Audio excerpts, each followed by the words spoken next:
அமைதியா ஆட்சி பண்ணிக்கிட்டு இருந்தவரை அவதாரம் எடுக்க வச்சு அசிங்கப்பட்ட தருணம். சட்டசபையில் துண்ட காணும் துணிய காணும்னு ஓடப்பட்ட தருணம். எங்க அண்ணன் ஒரு குட்டி ஸ்டோரி ஒண்ணு சொல்லியிருக்காரு, பாப்பா. எனக்கு ஒரு குட்டி கதை ஒண்ணு ஞாபகம் வருது, சொல்லாமா? ஒரு ஊர்ல ஒரு பெரியவர் வெயில் ரொம்ப ஜாஸ்தியா இருக்குன்னு சொல்லிட்டு கண்ணுக்கு மேல கை வச்சுக்கிட்டு இப்படி சுத்தி முத்தி தேடிக்கிட்டு இருந்தாராம்.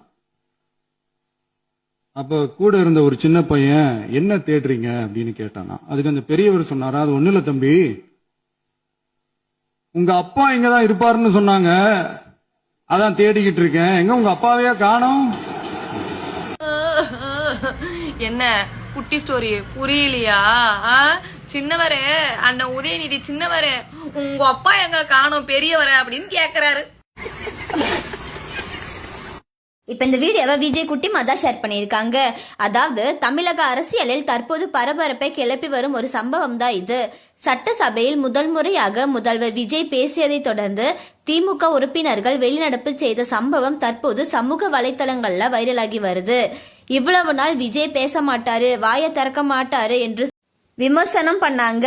இப்போ விஜய் பேச ஆரம்பிச்ச உடனேயே ஏன் வெளிநடப்பு செஞ்சீங்க அப்படின்னு சொல்லி பலரும் இப்ப கேள்வி எழுப்பிட்டு வராங்க.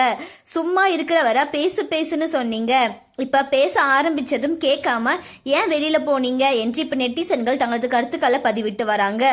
அது மட்டும் இல்லாம சட்டசபையில விஜய் ஒரு குட்டி ஸ்டோரி சொல்லியிருக்காரு. இந்த விவகாரம் தொடர்பா விஜய் குட்டிமா பகிர்ந்துள்ள வீடியோ தற்போது இணையத்துல வேகமா வைரல் ஆயிட்டு வருது. இந்த வீடியோல அவங்களோட கருத்துக்களை வெளிப்படையா பேசியிருக்காங்க. இந்த சம்பவம் குறித்து நீங்க என்ன நினைக்கிறீங்க?